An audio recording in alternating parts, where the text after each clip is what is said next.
Hello, this is Mark Bassingthwaighte, the Risk Manager with ALPS, and welcome to another podcast of ALPS in Brief, the podcast that comes to you from the historic Florence Building in beautiful downtown Missoula, Montana.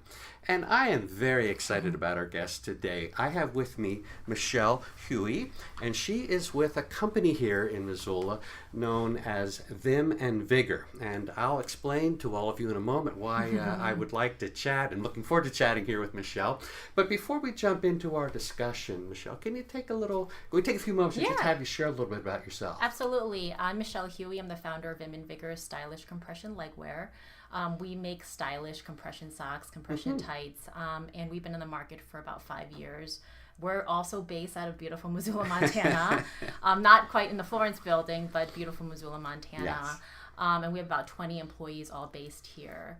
I started the company 5 years ago mainly as a personal need for myself. Yes. I had a job where I was sitting for long periods of time. Yes.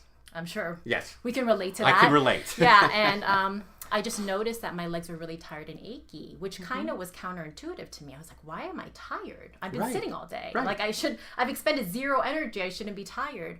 And when I talked to a really good friend of mine who's a physical therapist, he said, oh, you should be wearing compression socks. Actually, most people have a job where they sit or stand for long periods of time, and they should be wearing compression socks. So I did what most people would do, is I went online and I looked to see what options were out there for myself as a consumer. And the only thing I could find were really medical looking, like weird. That's my impression. Yeah, like I'm thinking about my 98-year-old grandmother wearing this nude, like whose leg color, whose skin color looks like that? No one's. I know. And so I thought to myself, that's pretty much what I could find, or athletic compression socks that were like neon yellow or neon pink. And I said, nothing really fit my professional lifestyle. Right. And a light bulb went off, and I said, if I have a personal need for stylish, high quality compression socks, I'm sure that there are a lot of people who can benefit as well. And so I really started the company mainly as kind of a workplace wellness product for myself. And that's my interest in visiting with you today. For our listeners, I assume most of you are aware there's a real movement within the profession in the United States to focus on wellness. There's some interesting studies that have come out really looking at depression and burnout and stress. I mean, lawyers work long hours. Right. And they have very most people that are working with lawyers were not involved in happy, uplifting times in their life. Absolutely. This is a divorce and it's a bankruptcy, those kinds of things. And there just is a lot of stress. And I'd be interested in your comments about the importance of wellness in Yeah, I think that people, they don't think about wellness in that context. They don't think that somebody like a lawyer would have a physically demanding job. They may think like a nurse or a physical therapist or firefighter, they look at them as having physically demanding jobs.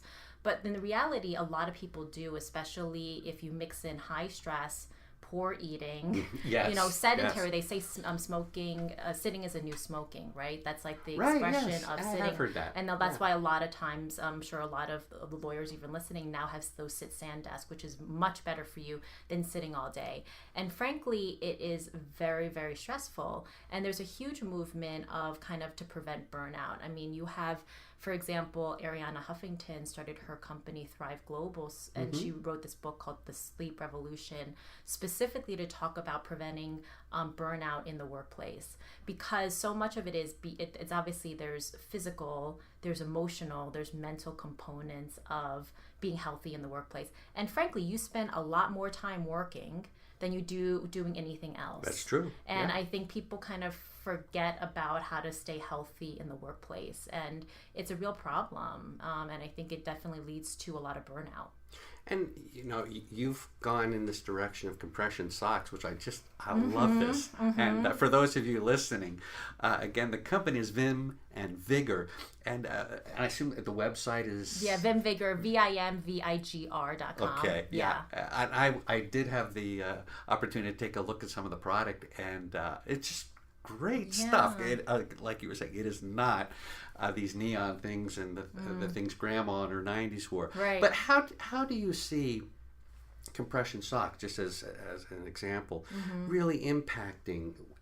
Why is this important? Yeah, I think that a lot of times the perception of compression socks is for someone who is sick or elderly. Right, yeah. But there's actually a lot of preventative components of compression socks. Compression socks is technically a medical device. It helps increase circulation. It prevents, it energizes legs, prevents swelling, and does all these things that I call it occupational hazard of sitting or standing, right? Yeah. Sometimes you can't help but have a job where you're sitting or standing for long periods of time, and I call it the occupational hazard, right? And compression socks can really help with that. I look at, launching VIM and VIGR is really kind of beyond just like a compression sock, which it is. We provide that. It's all medical grade. It's all listed with the FDA. Right. But we're really focused on education and transitioning to more of that workplace wellness. If you look at our number one customer, our customers range from nurses who work, double 12-hour shifts, right? Yeah, that's a lot of time on their feet. A lot of time on your feet. Yes. Teachers who are on their feet for long periods of time. People who are, sitting in a desk for long periods as well. Traveling is huge. Yeah, airplane. They call it the economy class syndrome, right? Oh, really? Yeah, where you have like DVTs, deep vein thrombosis, like blood clots can happen when you're in confined spaces like that, like an airplane. And so these are real conditions that can happen that could really affect physically how you feel. And so what VIM and VIGR has really morphed into and become is not just kind of a compression sock company, but more of like this everyday wellness company. And it's so amazing that you can just kind of put on a pair of compression socks and do a little something for your health. Obviously, we're not saying to wear compression socks and replace exercising and eating healthy. It's not the miracle cure. It's not a miracle cure, but it's just one added tool in your armamentarium to kind of be healthier in the workplace. Yeah, I love it. Well, thank you so much for taking a little time to visit with us. And again, folks, I encourage you. Oh boy, I really respect and admire the commitment to wellness and working with businesses of all shapes and sizes on the importance of wellness. But I also just love where you're starting with this product. It is a great. I took a look at the site as I shared and showed my wife. She said, "Oh, this is a lot," and she's a physician. Oh, nice. And her response was, "I need to show my patients these things because again, it meets a need it allows us to be healthy and work on wellness in a way we can feel good about." Yeah, and not guilt-ridden, right? Yes. Sometimes, with it's all the things you're not doing. Like even the Fitbits, it's like, oh, you're not walking enough steps. I haven't walked across the Serengeti yet. Right, and it's not supposed to be that. It's just supposed to be, I like to look at these like little things that you're going to do. You're going to put on a pair of socks, right? Yes. Normally, especially in Montana for sure. Yes. But why not put on a pair of compression socks that can actually help you out a little bit more? I agree, and I'm going to let that be the last word. Folks, I hope you found today's discussion interesting and of value. And if at some point you have a topic of interest you'd like to hear us chat about, or a business or individual you'd like us to contact and do a podcast with, please don't hesitate to reach out to me here at ALPS. And my email address is mbass@alpsnet.com. Michelle, thank you again. It's been a pleasure. Folks, thanks for listening. Goodbye. Thank you so much.